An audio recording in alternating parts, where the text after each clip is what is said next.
Hello, friends. So, today we will talk about one of the most popular teams of IPL, RCB. Yes, RCB is known and popular because of Virat Kohli. Virat Kohli is the only player in IPL who has never changed a franchisee since its inception. और विराट कोहली के लिए ये IPL इसलिए भी ज़रूरी है क्योंकि उनकी T20 वर्ल्ड कप टीम में पोजीशन के ऊपर क्वेश्चन है, also because of his unavailability for the England series. और विराट कोहली ने ऑफ लेट T20 में कोई ऐसी मेजर परफॉर्मेंस नहीं दी है। एंड अभी रिसेंटली रिपोर्ट्स आई थी कि विराट कोहली को T20 टीम से बाहर करने की भी बात हो रही है। इसलिए ये आईपीएल विराट कोहली को कहीं ना कहीं अपनी पोजीशन इस्टेब्लिश करने के लिए भी खेलनी होगी, क्योंकि बहुत सारे यंगस्टर लाइक रिंकू सिंह, तिलक वर्मा, इन लोगों ने ऑलरेडी परफॉर्मेंस दे दी है। तो इनको बाहर रख के विराट कोहली को अगर टीम में रखना है तो Virat Kohli, although Virat Kohli has great T20 record, but currently there is this discussion going on क्योंकि रोहित शर्मा और विराट कोहली दोनों अब थोड़े सीनियर प्लेयर्स हैं और दोनों को अकोमोडेट करना क्वेश्चनेबल था कुछ टाइम पहले तक। लेकिन रोहित शर्मा ने सेंचुरी बनाई और रोहित शर्मा ने जो वर्ल्ड कप में फॉर्म दिखाया, और ऑल्सो जय शाह अनाउंस कर चुके हैं कि Rohit Sharma will be the captain, तो रोहित शर्मा के ऊपर से क्वेश्चन हट चुका है। अब जो सेकंड सीनियर है वो है विराट कोहली। तो कहीं ना कहीं विराट कोहली की स्ट्राइक रेट, अगर ये 120 130 वाली स्ट्राइक रेट से अब क्रिकेट नहीं हो रही, so they we need people who can score quickly. तो विराट कोहली को ये आईपीएल कहीं ना कहीं प्रूव करना होगा कि he can also play the that game which is needed in today's time. But I still think Virat Kohli is very important for India's T20 World Cup. So this IPL somewhere will also be you can say the test for Virat Kohli's selection in the T20 World Cup.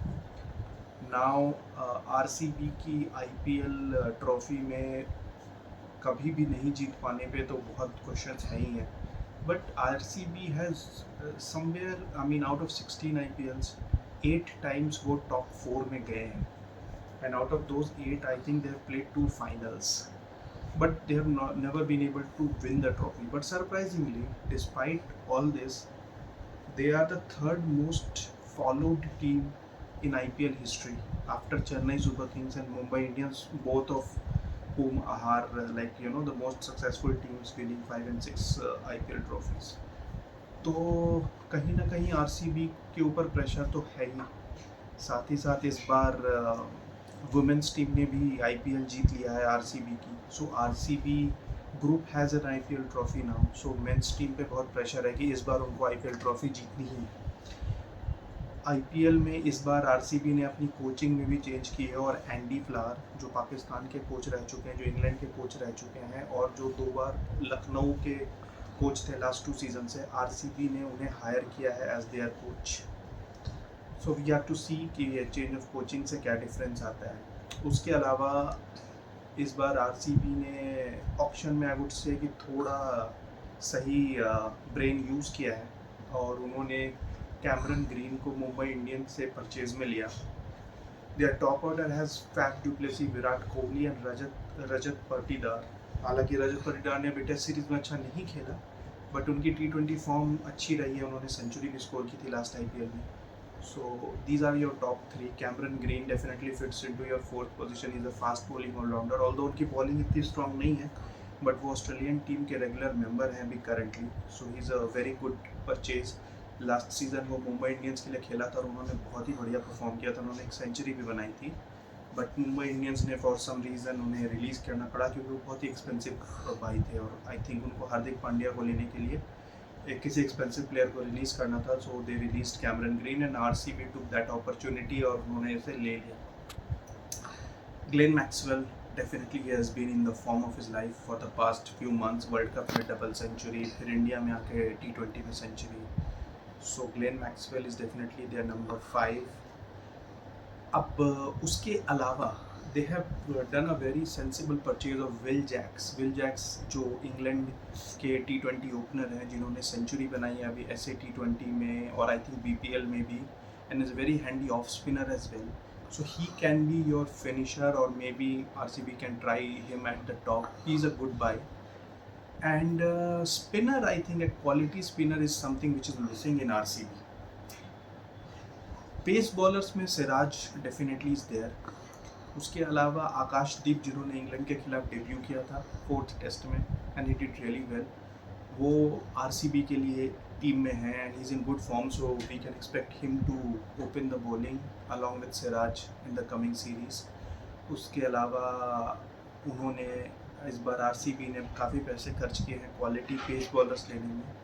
West Indies के Alzarri Joseph, New Zealand के Lockie Ferguson और Tom Curran, जो Sam Curran के बड़े भाई हैं, जो England के लिए T20 खेल चुके हैं और सारे लीग्स में खेलते हैं. इन तीनों को आरसीबी ने परचेज किया है.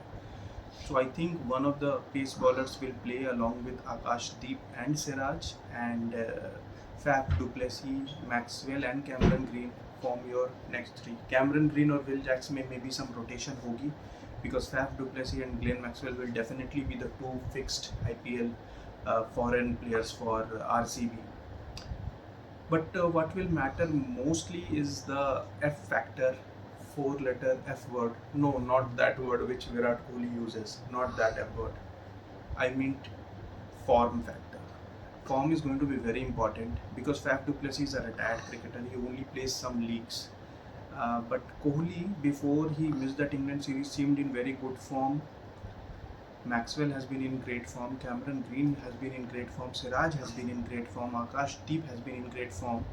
Lockie Ferguson has done really well recently. So maybe this might be RCB's lucky year. Fingers crossed, because I believe somewhere all the neutral fans want RCB to win for once. Maybe because of Virat Kohli also, because Virat Kohli has a lot of loyal fan base. I think the highest in India, but he has never won an IPL trophy. So maybe this time they are banking कि Virat Kohli IPL trophy भी जीतेंगे and उसके बाद T20 world cup में select होके वो world cup भी जीतेंगे. So all the best to RCB, and I believe that this time their team has a very good chance. And also friends, now that I have released a couple of videos and I've got a very good response, and I assure you that for the coming few days I will release more videos on KKR and maybe Gujarat Titans and Lucknow, and then I will provide an in-depth analysis of all the IPL games going forward. So please subscribe, like and share with your friends. Thank you.